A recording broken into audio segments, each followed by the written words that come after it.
اللہ تعالیٰ نے کہا کہ ناپاک چیز ہے، رجس من عمل الشیطان فاجتنبوہ لعلکم تفلحون، یہ ناپاک چیز ہے، گندگی ہے، اس سے بچو شاید کہ تم کامیاب ہو جاؤ۔ جوے سے بچنے کو کامیابی کی دلیل بتایا اللہ نے، کامیابی کی علامت اللہ تعالیٰ نے بتایا۔ تو جو شخص جوے میں پڑ رہا ہے، آپ اندازہ لگاؤ وہ کیسے کامیاب ہوگا۔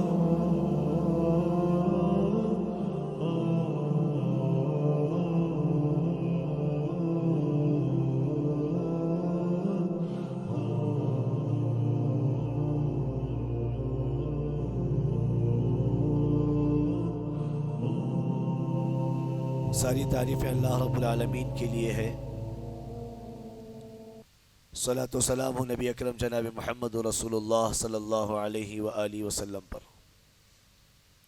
اللہم صلی وسلم علی نبینا محمد۔ محترم حاضرین جمعہ، بزرگوں، نوجوان ساتھیوں، پردہ نشین بہنوں اور پیارے بچوں،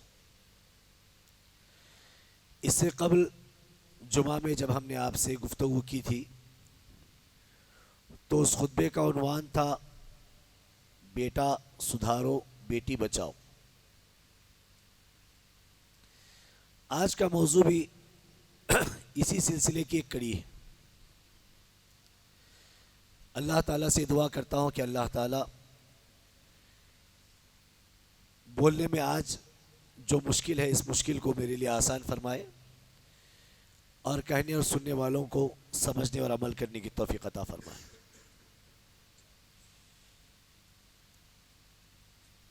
پچھلی مرتبہ ہم نے نوجوانوں کے اندر موجود مختلف قسم کے بگاڑ کا ذکر کیا تھا۔ آج جس بات پر ہم گفتگو کریں گے وہ تین اہم چیزیں ہیں۔ پہلی اہم چیز، نوجوانوں کو سدھارنے کے لیے ان کے اندر تعلیمی رجحان آنا چاہیے۔ دوسری اہم چیز، معاشرے کے اندر جیسے نشے کی لت پھیل رہی ہے اسی طریقے سے جوے کی لت بہت زیادہ عام ہو رہی ہے۔ اور تیسری چیز جو آج کے خطبے میں آپ کے سامنے ذکر کی جائے گی وہ ماحول اور معاشرے کے اندر جس کو ہم بھائی گیری بولتے ہیں، نوجوانوں کے اندر یہ دو بگاڑ ہیں اور ایک سدھار ہے جس پر ہم آپ کے سامنے گفتگو کریں۔ سب سے پہلی بات ہمیں علم سے کرتے ہیں۔ اللہ رب العالمین نے ہمارے نبی صلی اللہ علیہ وسلم کو رسول بنایا، آپ پر پہلی وحی نازل ہوئی، فرشتہ آتا ہے جگڑتا ہے، دوسری مرتبہ جگڑتا ہے، بولتا ہے کہو پڑھو، رسول اللہ صلی اللہ علیہ وسلم دونوں مرتبہ کہتے ہیں کہ میں پڑھنا نہیں جانتا، ما انا بقاری۔ پھر تیسری مرتبہ پکڑ کے جکڑتا ہے سینے سے لگا کر کے، پھر کہتا ہے پڑھو، اقرأ بسم ربک الذی خلق، اپنے رب کے نام سے پڑھو جس نے تمہیں پیدا کیا۔ خلق الانسان من علق، جس نے انسان کو خون کے لوتھڑے سے پیدا کیا۔ اقرأ وربک الاکرم، پڑھو تمہارا رب بڑا باعزت۔ علم الانسان الذي علم بالقلم، جس نے قلم کے ذریعے سے تعلیم دی، سکھایا۔ علم الانسان ما لم يعلم، انسان کو وہ سب کچھ سکھایا جو وہ نہیں جانتا تھا۔ تعلیم اللہ کے رسول صلی اللہ علیہ وسلم کے اوپر نازل ہونے والی پہلی وحی کا حصہ ہے۔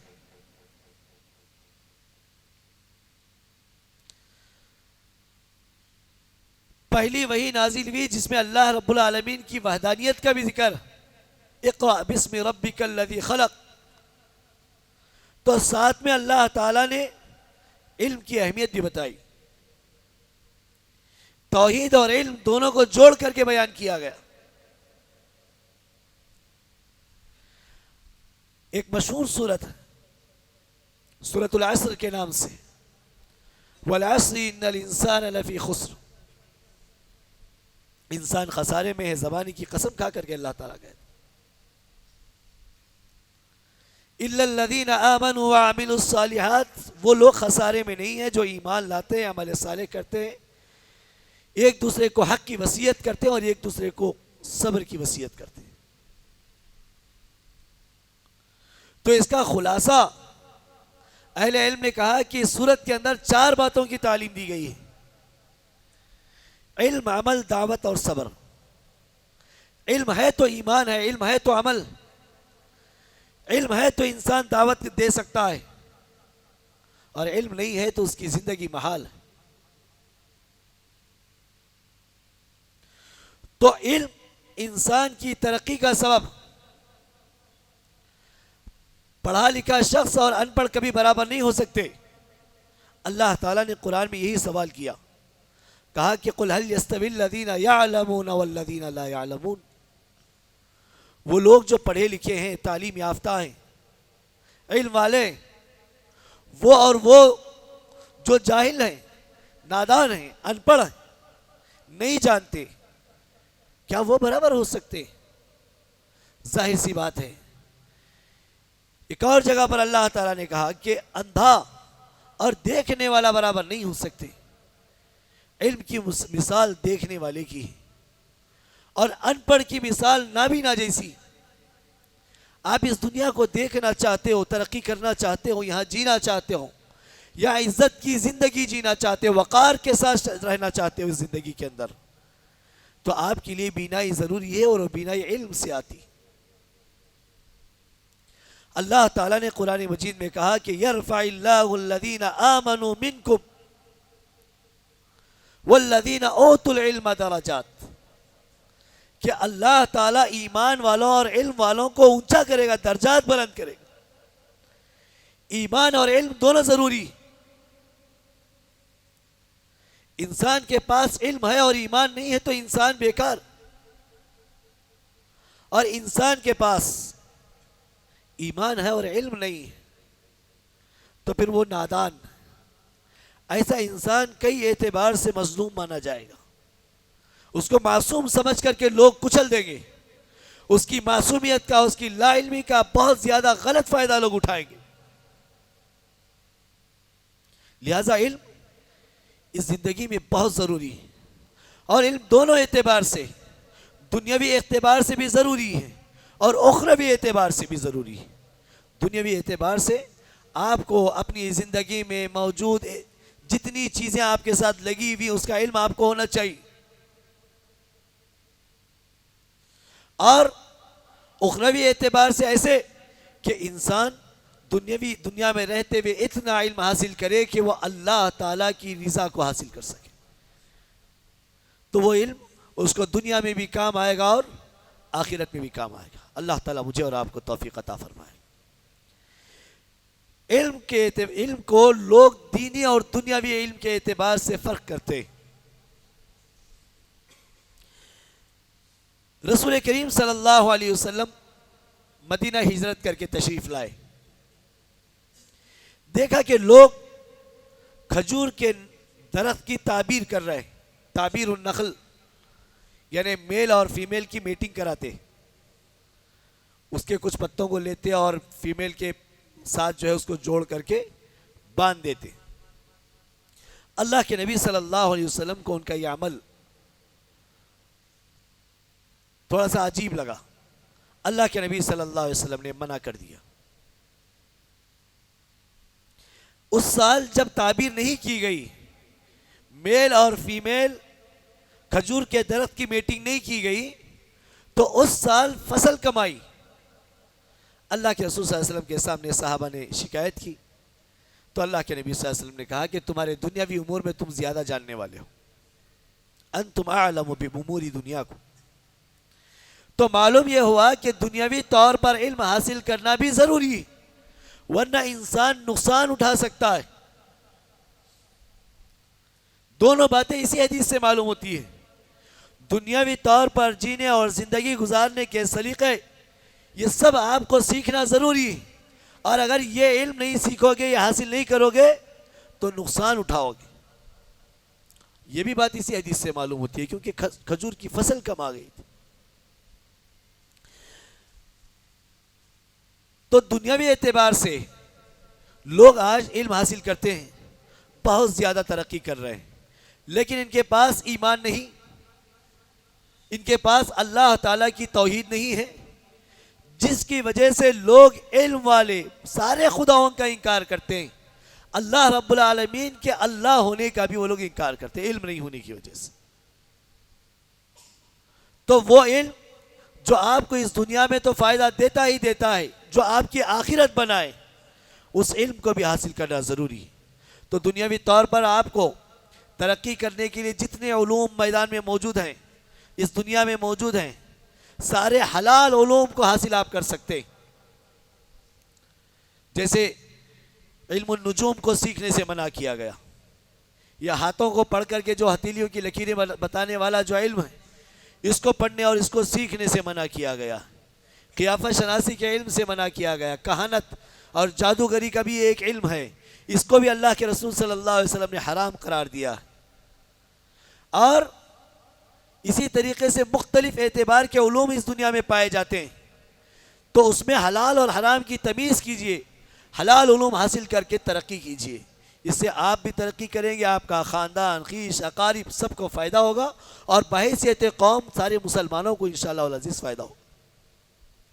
لیکن جب آپ دنیاوی علم حاصل کرتے ہیں تو اس بات کا دھیان ہونا چاہیے کہ آپ اللہ کو نہ بھولو، اللہ کے رسول صلی اللہ علیہ وسلم کی تعلیمات کو نہ بھولو. اسلام آپ کو جو اخلاق اور عادات سکھاتا ہے، اس سے آپ دور نہ جاؤ. اسلام کی جو شریعت ہے، اس شریعت کے دائرے میں رہ کر کے آپ ترقی کیجئے. اللہ تعالیٰ آپ کی ترقی کو لوگوں کے لیے مثال بنائے گا. اللہ تعالیٰ مجھے اور آپ کو نیک توفیق عطا فرمائے. بیٹا سدھارو اور بیٹی بچاؤ، اس سلسلے میں آج علم کی اہمیت تو ہم نے آپ کے سامنے کچھ گفتگو کر کے بتا دی، لیکن دوسری جو اہم کڑی ہے وہ یہ ہے کہ نوجوانوں کے اندر جوا بازی کا بہت زیادہ رجحان آ رہا ہے. آپ اگر لوگوں میں خیر اور شر کو سمجھنے کی صلاحیت رکھتے ہیں، یا آپ لوگوں میں مختلف قسم کی برائیوں کی اصلاح کرنے والوں کے ساتھ اٹھتے بیٹھتے ہیں، لوگوں میں جو لوگ کمپرومائز کراتے ہیں، صلح کرواتے ہیں، ان کے ساتھ اٹھتے بیٹھتے ہیں، تو آپ نوجوانوں کے اس بگاڑ کو واضح طور پر محسوس کریں گے. ابھی تقریباً 15 روز پہلے کی بات ہے، ایک نوجوان ہے، شادی شدہ ہے، 3 بچے ہیں، اس کے پاس پیسہ تھا، اس نے جوے میں لگائے. جوا کئی اعتبار سے مارکیٹ میں معروف ہے، اس کی کئی شکلیں. ایک تو کامن ہے جو کرکٹ پر سٹا لگایا جاتا ہے، کرکٹ پر جو سٹا لگایا جاتا ہے. کوئی ایک سیریز چل رہی تھی 15 روز پہلے انڈیا کی، تو اس میں اس نے سٹا لگایا اور لاس پہ لاس ہوتا گیا. اب وہ 5 لاکھ روپے قرضہ طلب کرنے کے لیے آیا ہے. ہوا کیا تھا کہ جب یہ سب سے بہت زیادہ سود کی جوے کی لت میں پڑ گیا تو لوگوں نے اس کو جماعت میں بھیج دیا. وہ چنچولی کے پاس کسی شہر میں گیا اور وہاں سے وہ جماعت میں بول کر کے 1 دن کی چھٹی لے کر کے یہاں آیا. کئی کے لیے؟ لوگوں سے وہ قرضہ لے گا اور سٹے میں لگائے گا. تبلیغی جماعت کے اندر بہت ساری خامیاں ہیں عقیدے کی، لیکن ان کی محنت اس اعتبار سے قابل تعریف ہے کہ وہ ایسے لوگوں پر محنت کرتے، ایسے لوگوں پر وہ لوگ محنت کرتے. اب دیکھو، محنت کرنے والوں کو ان کی آنکھ میں مٹی ڈال کر کے وہ یہاں آیا ہوا ہے. یہ نوجوانوں کی علت ہے نا، بہت خراب کر رہی ہے. ابھی 2 مہینے یا 3 مہینے پہلے کی بات ہوگی، ایک نیوز چینل پر آپ نے بہت زیادہ وائرل ہوا ایک ویڈیو آپ نے دیکھا ہوگا. ایک نوجوان آ کر کہتا ہے کہ تقریباً 95 لاکھ روپے اس نے سٹے میں لگائے.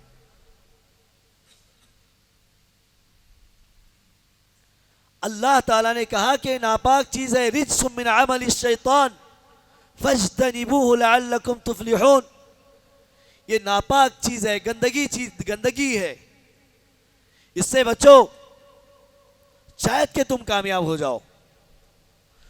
جوے سے بچنے کو کامیابی کی دلیل بتایا اللہ نے، کامیابی کی علامت اللہ تعالیٰ نے بتایا. تو جو شخص جوے میں پڑ رہا ہے آپ اندازہ لگاؤ وہ کیسے کامیاب ہوگا.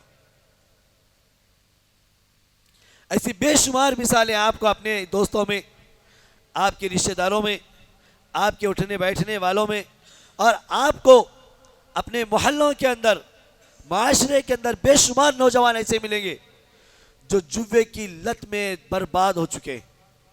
اور نہ صرف وہ خود برباد ہوا، اس نے اپنے گھرانوں کو برباد کر دیا، اپنے خاندان کو اس نے برباد کیا.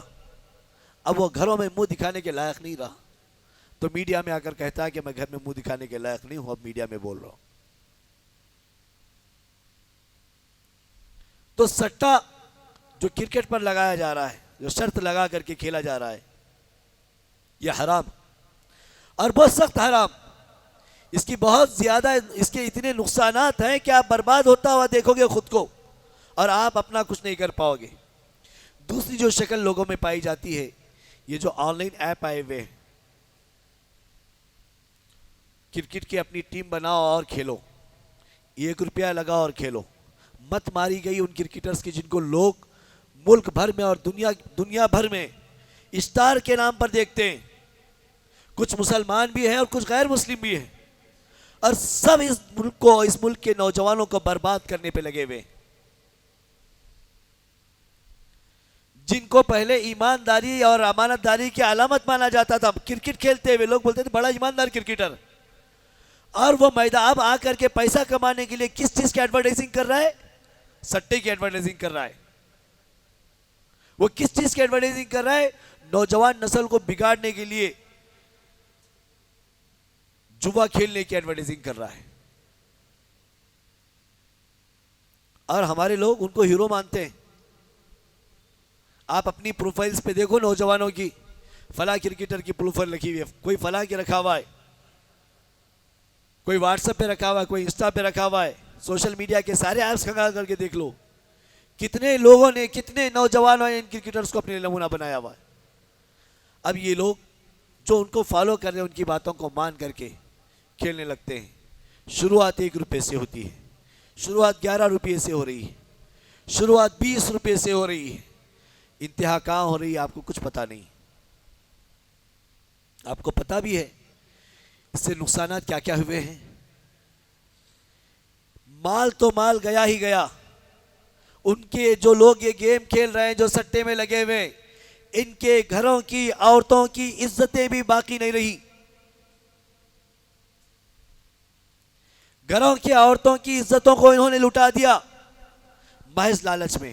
آج ہارا ہوں کل جیتوں گا، ایک نہ ایک دن جتنا ہارا اس کا ڈبل جیتوں گا. اور کبھی جیتنے کے نہیں. کوئی ایک جیتے گا، اس کا ویڈیو بنائیں گے اور اس کا ویڈیو بنا کر کے ڈالیں گے. آپ کو پتا ہے یہ آپ کا جو سٹے کا جو پیسہ آپ لگا رہے یہ بہت ہی کم جیتنے والوں کو دیتے ہیں. یہ ایڈورٹائزنگ ایجنسیاں، بڑے بڑے نیوز چینلز جو یہ ایڈورٹائز کر رہے ہیں، اور وہ ایپ جو کرکٹ کے آپ کو گیم دکھا رہے ہیں، اس پر ایڈورٹائز خریدنے کے لیے لوگ جو کروڑوں روپے دے رہے ہیں نا ایڈ خریدنے کے لیے، یہ کہاں سے دے رہے ہیں؟ آپ کا پیسہ لے کر کے دے رہے ہیں. جیتنے والے کو بھی اس کا پیسہ اس کے حساب کا نہیں ملتا، حالانکہ وہ حرام ہے. لیکن جیتنے والے کو اس کے اعتبار سے اس کو جو ملنا چاہیے وہ نہیں ملتا. آپ کا پیسہ لے کر کے یہ عموماً جو ہے حکومت کو اس پر بہت زیادہ سخت اقدامات کرنے چاہیے. لیکن ایک افسوسناک بات ہے، وہ یہ ہے کہ حکومتیں جو چاہے ریاستی ہوں یا ملکی سطح کی ہوں، وہ نوجوانوں کو سدھارنے کے نام پر محض ایک ڈھونگ رچ رہی ہیں. وہ آپ کے سلسلے میں مخلص نہیں ہیں. وہ چاہتے ہیں کہ آپ جوے میں، نشے میں آپ لت مگن پڑے رہیں، آپ ترقی نہ کریں، آپ علم سے دور ہو جائیں، آپ معاشی طور پر بحران کے شکار ہو جائیں، آپ برباد ہو جائیں، آپ تباہ ہو جائیں، اور اندھا بن کر کے ان کو صرف ووٹ دیتے رہیں. کیونکہ بی پی ایل کا راشن کارڈ انہوں نے دیا ہوا ہے. اس بی پی ایل کے راشن کارڈ پر آپ کو فری راشن مل رہا ہے اور آپ کو بیماری کے وقت میں علاج مل رہا ہے. بس آپ نشے کی لت میں پڑے رہو اور جوے کی لت میں پڑے رہو. تعلیم مت حاصل کرو, ترقی مت کرو. آپ کے پاس باپ کی کمائی ہے تو اس کو جوے میں لگا کر کے برباد ہو جاؤ. یہی منشا ہے, یہی مقصد ہے حکومتوں کا. اور بات آپ سب کے لیے جو ہے کڑوی لگتی ہوگی, لیکن یہی حقیقت ہے. جتنے نوجوانوں نے ایسے گیم کھیلے ہیں سب برباد ہونے کے بعد ہی ان کو سکون ملا ہے. سکون کیا ملے گا؟ باپ خون کے آنسو رو رہا ہے. میرے بیٹے کے لیے میں نے اتنی جائیداد رکھا تھا, لاکھوں روپے رکھے تھے, 5 لاکھ روپے رکھے تھے. بیٹی کی شادی کے لیے 3 لاکھ روپے جمع کر کے رکھے تھے. بیٹے نے جوا کھیل کر کے ختم کر دیا. ایک آس میں. کیا آس؟ بس یہی آس جس کو حرام کہہ رہے ہیں ہم, جس کو اللہ نے حرام قرار دیا, جس کو اللہ کے رسول نے حرام قرار دیا, جس پہ عمل کرنے کو ناکامی کی علامت بتایا گیا, اس کے پیچھے لگ کر کے برباد ہو گئے, گھرانوں کو برباد کر دیا, عورتوں کی عزتوں کو لٹا دیا. تو نوجوانوں, آپ کو ایک مخلصانہ مشورہ ہے, نصیحت ہے, وہ یہ ہے کہ اگر آپ نے اب تک اس میں کوئی چھوٹا سا بھی اگر قدم اٹھایا ہے تو اللہ کا نام لے کر کے اللہ کے لیے واپس آ جائیے. اب تک آپ نے جو کیا ہے اس سے توبہ کر لیجئے. آپ سدھریں گے کہ تو گھروں کی عورتوں کی اور ہماری بیٹیوں کی, تمہاری بہنوں کی, تمہاری بیٹیوں کی عزتیں برقرار رہیں گی. اس سے واپس آنے کی ضرورت ہے. اور جن لوگوں کے دماغوں میں معاشی بحران کی وجہ سے یا فائنینشیلی کنڈیشنز ویک ہونے کی وجہ سے وقتی طور پر یہ خیال آ رہا ہوگا کہ چلو گیم کھیل لیتا ہوں, کچھ پیسے آ جائیں گے, گھر کے خرچے کے لیے نکلیں گے, اللہ کے لیے حلال کمائیے, حلال لقمہ کھائیے, حلال لقمہ اپنے گھر میں ڈالیے, ورنہ بھوکا رکھیے, بھوکا رہیے. اگر آپ کو اتنا عار محسوس ہو رہا ہے بھوکا رکھنے پہ, تو ایسے مجبوری کے وقت میں بھیک مانگنا جائز ہے, جوا کھیلنا جائز نہیں. کسی سے مانگ کر کے لیجیے, قرضہ مت مانگیے, آپ اللہ کے نام پر بھیک مانگ کر کے کھائیے. جب آپ کی ضرورت پوری ہو جائے تو پھر آپ مانگنا بند کر دیجیے, اس کو پروفیشن بھی مت بنائیے. لیکن یہ ہے کہ مانگ کر کے خود کو برباد ہونے سے بہتر ہے, خود کو برباد کرنے سے بہتر ہے, گھرانوں کو برباد کرنے سے بہتر ہے کہ آپ بھیک مانگو. توبہ کرنا ضروری ہے اگر آپ اس لت میں پڑے ہوئے ہیں. یہ آج کے خطبے کا دوسرا حصہ تھا. نوجوانوں کے سدھار کے لیے آج کے خطبے کا جو تیسرا حصہ ہے وہ یہ ہے کہ دیکھو, ہر انسان چاہتا ہے کہ طاقتور بنے, وہ مختلف قسم کے طاقت کے ہنر سیکھے اور پاورفل رہے. ہر بھائی اور بہن کو یہی چاہیے, یہی سوچنا چاہیے, اپنی صحت کی فکر کرنی چاہیے. اللہ کے نبی صلی اللہ علیہ وسلم نے فرمایا, المؤمن القوی خیر واحب الی اللہ من المؤمن الضعیف. کمزور مومن کے بالمقابل طاقتور مومن اللہ تعالیٰ کے پاس زیادہ پسندیدہ ہے. آپ خود کو طاقتور بنائیے, اچھی غذا کھائیے, خوب ایکسرسائز کیجئے, اچھی محنت کیجئے, اپنی صحت اچھی بنائیے. اللہ کے نبی صلی اللہ علیہ وسلم نے فرمایا کہ اپنی صحت کو بیماری سے پہلے غنیمت جانو, جوانی کو بڑھاپے سے پہلے غنیمت جانو. تو صحت کا خیال رکھنے کی تعلیم دی گئی, لیکن اس کا مطلب یہ نہیں ہے کہ آپ سینہ تان کر کے لوگوں کو ڈراؤ, بھائی گیری کرو, ڈان بننے کی کوشش کرو. ہر گلی میں دیکھو ایک ڈان بن رہا ہے, ہر گلی میں ایک بھائی. جیسے پہلے ایک مثال مشہور تھی, ہر کتا اپنی گلی میں شیر ہوتا ہے. ہر نوجوان ہر گلی میں ایک آدمی کسی کو بھائی بنا کر کے رکھا ہوا ہے. اور یہ لوگ, اچھا ایسا بھی نہیں ہے, دیکھو اللہ تعالیٰ نے خاندانی طور پر آپ کو متحد رہنے کی تعلیم دی ہے. اسلام میں بہت سارے دلائل ملتے ہیں. آپ خاندان ہو تو خاندانی طور پر متحد رہو, اگر آپ امت ہو تو امتی تو باعثیت امت آپ متحد رہو. اتحاد بہت اچھی چیز ہے, لیکن گینگسٹر بننا یہ اسلامی چیز نہیں. ایک محلے میں ہے, اب وہ بھائی بن رہا ہے. کیا کرتے ہیں بھائی بن کے, ایک کوئی اگر مجبور نظر آ جائے, بیوہ ہو اس کی پلاٹ خالی پڑی ہوئی ہے، یتیم بچوں کی پلاٹیں قبضہ کرو اور بھائی بن جاؤ. کمزوروں کو مال کر کے خود کو طاقتور بتانا یہ مردانگی نہیں ہے. اللہ کے نبی صلی اللہ علیہ وسلم نے کیا کہا کہ پہلوان وہ نہیں ہے غصے میں جو کسی اور کو بچاڑ دے، پہلوان وہ ہے جو غصے میں غصے کو پی جائے. انما الشدید الذی یملک نفسہ عند الغضب. آپ مسکینوں کو مار رہے ہیں، مجبوروں کو مار رہے ہیں اور خود کو بھائی بتا رہے ہیں. شرم آنی چاہیے آپ کو اپنی صحت پہ شرم آنی چاہیے. آپ ظلم کر کے خود کو بھائی بنا رہے ہیں. محلوں میں دیکھو بھائی بنے ہوا ہے، کوئی ایریا کا بھائی بنا ہوا ہے، کوئی شہر کا بھائی بنے ہوا ہے. اور یہ قتل و غارت گیری کا جو راستہ ہے اتنا گھناؤنا، اتنا گندا اور اتنا بدترین راستہ ہے. آپ کسی کو مارتے مارتے مرڈر کرنے تک لگ جاؤ گے. آپ کسی کو ڈنڈے سے مار رہے ہو تو آپ کو اتنی ہمت آئے گی ایک وقت میں کہ آپ چاقو لے کر کے کسی کا گلا بھی کاٹ سکتے ہو، آپ کسی کا پیٹ چیر سکتے ہو. لیکن یہ غلط ہے. ایک مومن بھائی کو آپ مار رہے ہو. آپ کو پتا بھی ہے کہ ایک مومن کو بغیر کسی جرم و خطا کے قتل کرنے کی سزا کیا ہے. اگر اسلامی حکومت ہوگی تو آپ کا گلا کاٹ دیا جائے گا. اور اگر آپ نے ایک تو یہ سزا ہے، دوسرا یہ کہ قصاص کے ساتھ ساتھ آپ کو دیت بھی دینا واجب.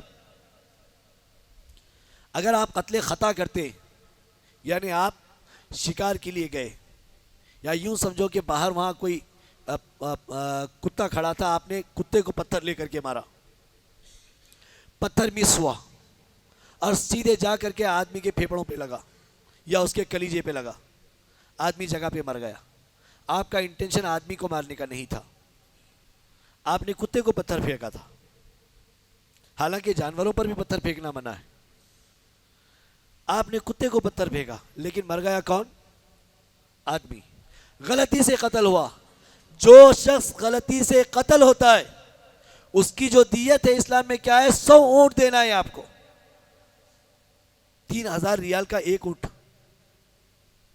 سعودی میں آج کی قیمت جو ہے 3000 ریال کا ایک اونٹ ہے. تو آپ کو 3 لاکھ ریال کے برابر پیسے ادا کرنے ہوں گے قتل خطا میں. قتل کرنا یہ معمولی جرم نہیں ہے اسلام کے اندر، معمولی جرم نہیں ہے. آپ بھائی بننے کے لیے کچھ بھی کر رہے ہو. کسی کے بارے میں سن کر تعجب لگتا ہے کہ اس پر فلاں 17 مرڈر کے کیس ہیں، 18 مرڈر کے کیس ہیں. وہ فلاں شخص جو ایسا سیکو تھا، مرڈر کرتا تھا کہ ایسے قتل کر کے آدمی کو غائب کر دیتا تھا. اس کو کمال سمجھ رہے ہیں. اور تعجب ہوتا ہے لوگوں پر کہ ان کے کارناموں کو چائے کے ہوٹلوں پر بیٹھ کر فخریہ ذکر کر رہے ہیں. یہ حالت ہو چکی امت کی آج. آپ بھائی بن کر کے کرنا کیا چاہتے ہو اور ایسے لوگوں کی تعریف کرنے والے وہ کیا کرنا چاہتے ہیں؟ آپ صحت مند بنیے، آپ مارشل آرٹ سیکھیے، کراٹے کے جتنے ماڈرن طریقے ہیں، جتنے مختلف جگہ پر سکھائے جانے والے سب سیکھیے. اپنے بچوں کو سکھائیے، سیلف ڈیفنس سکھائیے.